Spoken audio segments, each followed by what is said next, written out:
Kita lanjutkan. Jadi kalian grup sudah memfotokopi tentang halaman 33 diktat Bapak, itu arti pH tanah bagi perharaan.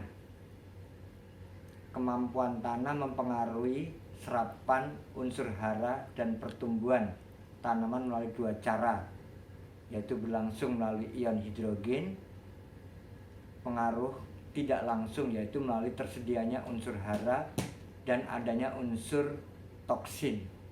Gitu. Jadi langsung dari hidrogen tadi. Ya, jadi ujung-ujung akar atau tudung akar tadi, karena di dalam tanah ini terdapat H+ dan OH-.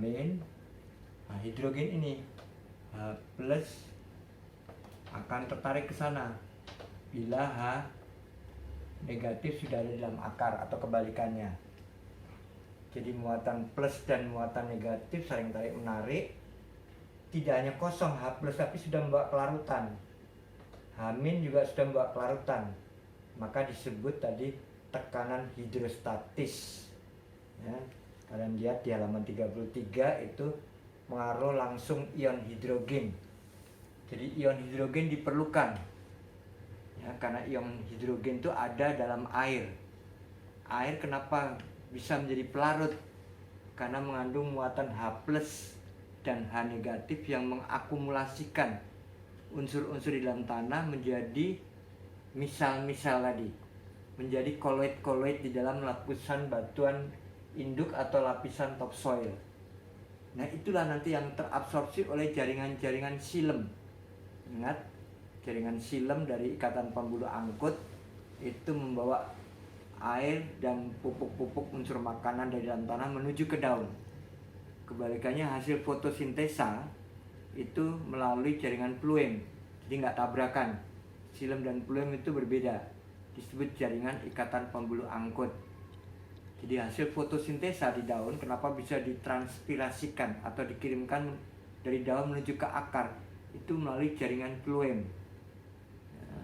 Buka lagi pelajaran botani. Karena saya tidak megang botani, harus hafal tentang sistem jaringan-jaringan di dalam akar, batang, ranting, dan daun. Nah, itu hubungannya dengan unsur-unsur yang kamu baca di halaman 33. Unsur yang digunakan oleh tanaman, unsur hara yang digunakan oleh kebanyakan tanaman ada amonium hidroksida, NH4OH, nitrat, nitrit, NO2, NO3, asam fosfat, asam fosfit, kalium, kalsium, magnesium, sulfat, sulfit. Zat besi pasti harus ada untuk mengawali proses fotosintesa. Dan H+ plus OH negatif di halaman 33 itu berhubungan dengan penguraian yang tadi Bapak sudah jelaskan di dalam lapisan topsoil. Nah, sekarang mikroorganisme apa peranannya? Ada mungkin helmintologi, apa? Ilmu pelajaran tentang dunia cacing. Helmintes itu cacing. Cacing itu penggembur tanah. Ya, kenapa? Karena dia mengeluarkan cairan untuk mengabsorpsi unsur-unsur makro maupun mikro, diolah dalam tubuhnya, dikeluarkan lagi. Berarti semakin banyak cacing pada lapisan sedimentasi atau topsoil, maka pengemburan tanah akan semakin cepat. Kemudian pemisahan unsur-unsur menjadi unsur organik, anorganik menjadi organik, juga salah satu oleh cacing. Tidak hanya cacing, mungkin bakteri-bakteri. Bakteri yang hidupnya kemoautotrof. Nah, kemoautotrof.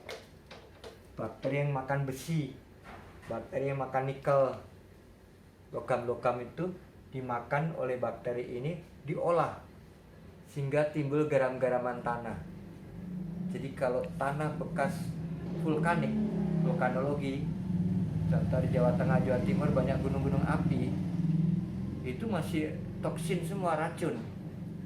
Tapi setelah 5-10 tahun sudah terolahkan oleh mikroorganisme, termasuk cacing, termasuk bakteri-bakteri dalam tanah, baru menjadi tanah yang subur. Tapi kalau dia masih terpisah, unsur nitrogen dengan fosfat, fosfat dengan sulfur dan sebagainya masih terpisah-pisah, itu justru menimbulkan toksisitas. Tanah pegunungan subur bila sudah terjadi akumulasi 5-10 tahun, apalagi sering diolah, ya, dibajak, dicangkul, membalik-balikan tanah, maka terjadi akumulasi ion-ion plus dan ion negatif tadi. Jelas itu hubungannya.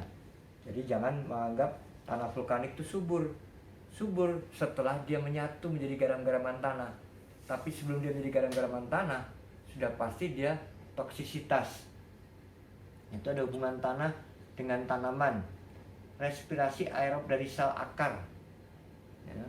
Akar pun menggunakan pernapasan, membutuhkan oksigen. Kalau tidak ada oksigen di dalam tanah, maka akar mengalami kematian. Khususnya ini bulu-bulu akar ini, bulu-bulu akar,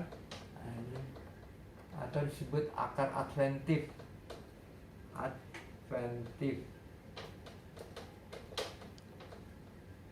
Semakin banyak bulu akar, maka daya tekanan akar semakin tinggi, daya absorpsi air semakin tinggi, daya absorpsi ion-ion plus maupun negatif akan semakin tinggi. Sebanding juga dengan kanopi. Semakin banyak dedaunan di atas, terutama di bulan-bulan kemarau seperti sekarang ini, maka evaporasi semakin tinggi, berarti membutuhkan air semakin banyak. Itulah makanya penyiraman tanah, bukan penyiraman tanaman. Penyiraman tanah itu harus terjadi pada siang hari, bukan pagi dan sore. Karena siang hari tanah membutuhkan air. Air tadi berakumulasi dengan pupuk, walaupun pupuk banyak, kalau tidak terakumulasi dengan air, maka tidak akan sampai naik ke pucuk-pucuk daun.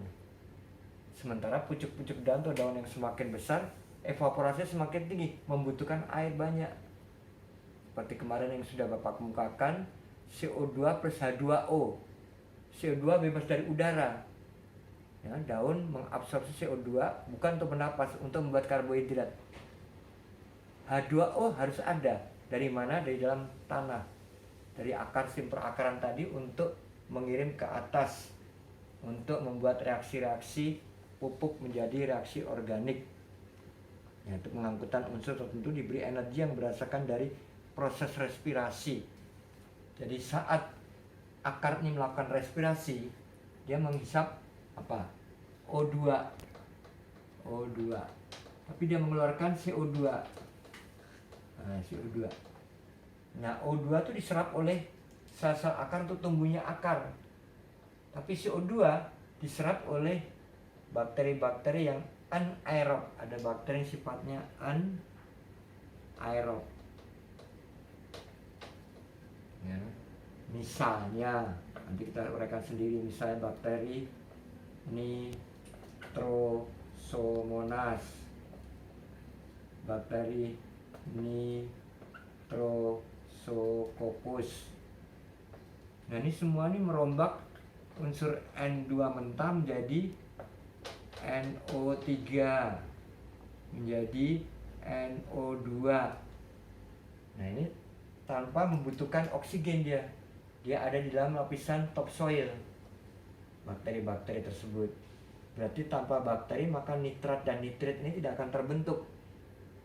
Sedangkan nitrat dan nitrit ini sangat dibutuhkan untuk pembentukan asam-asam amino. Asam amino merupakan bahan dasar untuk pembentukan hormon, enzim, vitamin, sampai terbentuknya kode-kode genetika, protein-protein di dalam di dalam nukleus suatu sel. Di dalam nukleus suatu sel berenanglah kromosom-kromosom. Di dalam kromosom itu dapat kode-kode genetika. Tidak mungkin rambutan berbuah pepaya atau kebalikannya. Kenapa? Karena sifat gennya. Ya. Jadi banyak yang bertanya, kenapa buah ini kok asam? Sama-sama mangga, varietasnya sama, spesiesnya sama, tapi yang satu asam, yang satu manis. Kita duga ada kekurangan unsur dalam tanah. Atau kebalikannya, berbunga tapi tidak berbuah, atau berbuah tidak sampai masak, rontok, atau berbuah tidak ideal bentuknya. Nah, itu semua sangat dipengaruhi oleh unsur-unsur hara tanaman tadi di dalam tanah. Sangat dipengaruhi oleh unsur hidrogen di dalam tanah. Sehingga memungkinkan kita semua aspek harus kita analisa. Itu yang dikatakan analisa. Nah, setiap skripsi Anda nanti harus menganalisa itu semua. Tidak hanya mengatakan ini signifikan, ini non signifikan. Itu anak SMA juga ngerti.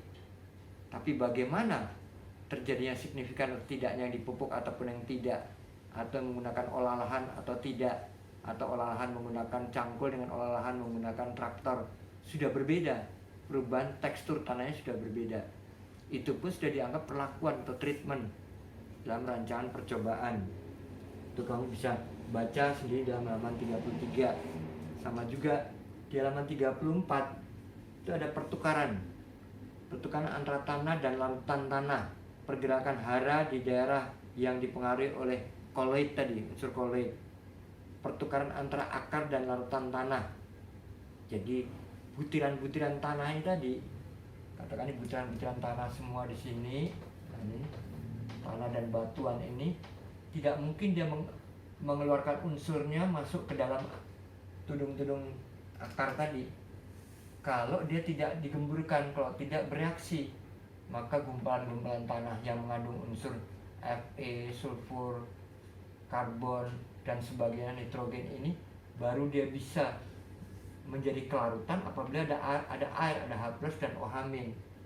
Maka dia diabsorpsi. Tidak juga sampai ke ujung akar kalau tidak ada tekanan hidrostatis. Maka dibutuhkan tekanan air atau tekanan hidrostatis.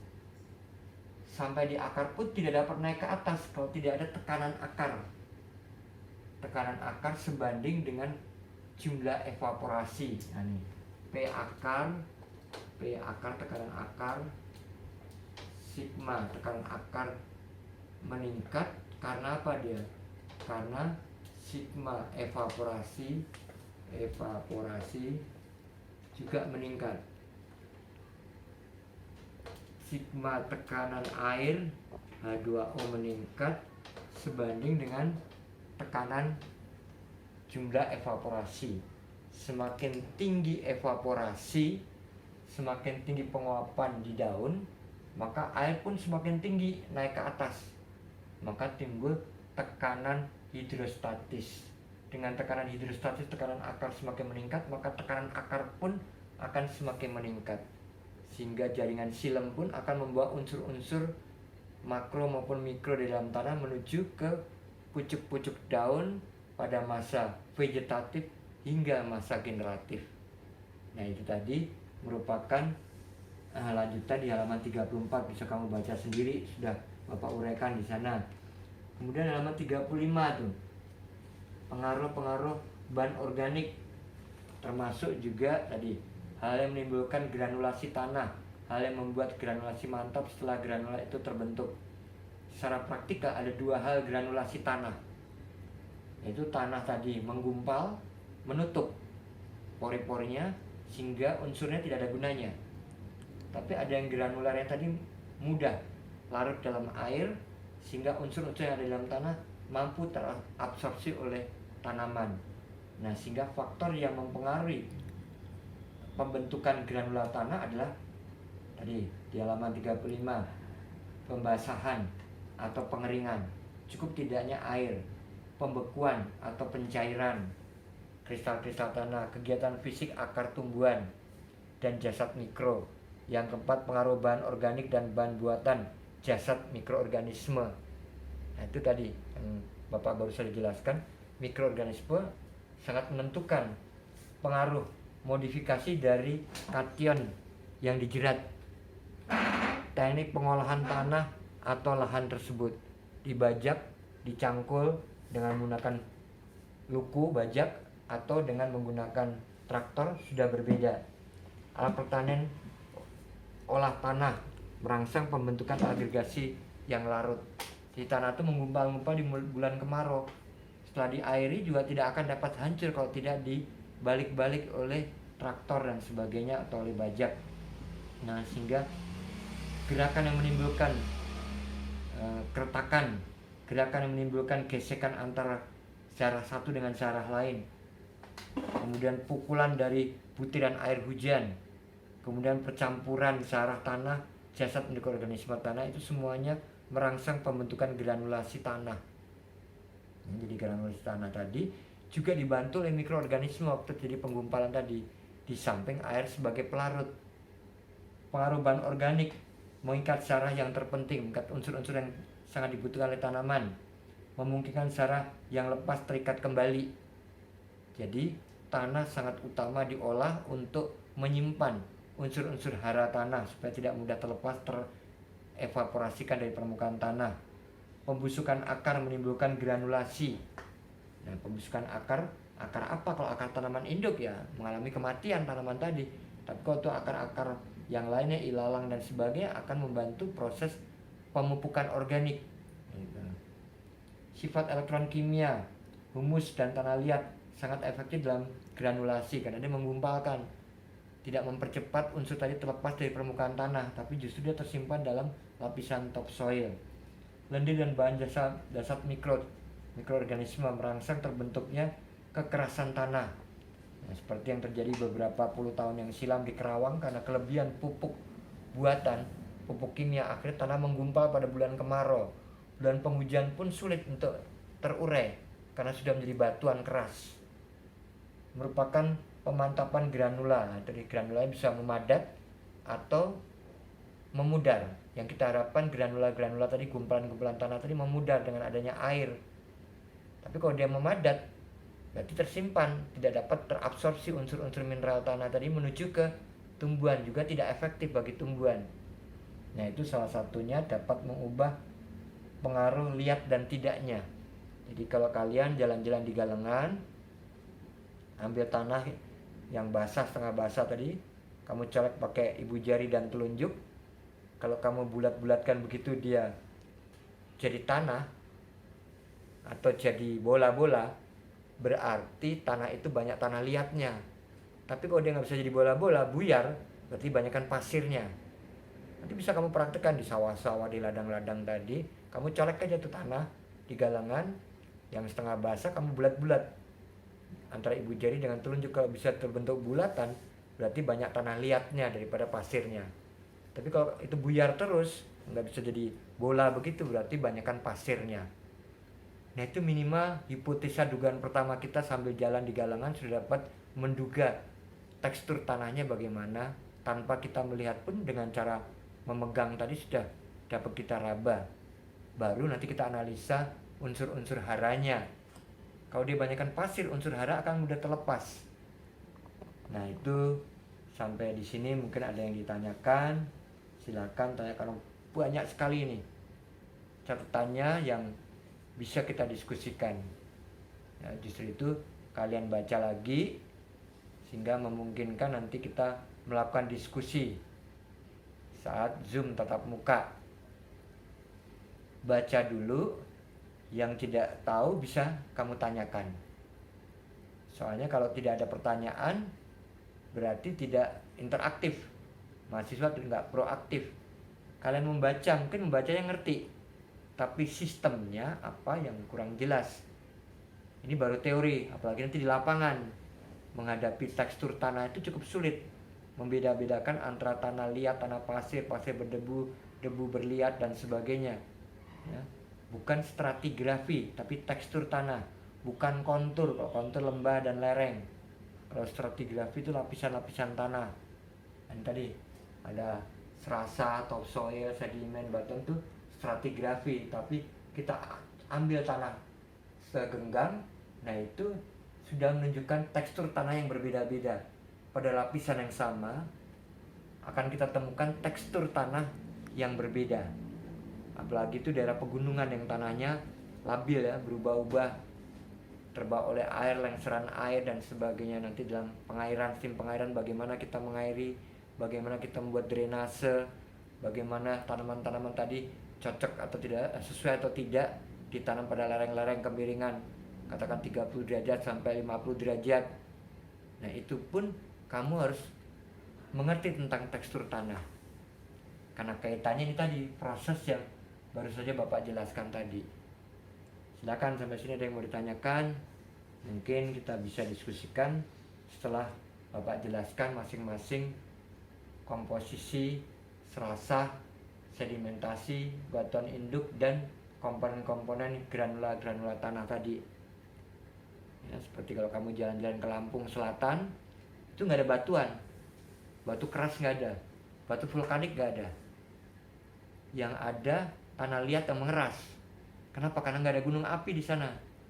Sumatera tuh makin ke selatan kemari makin tidak ada gunung api.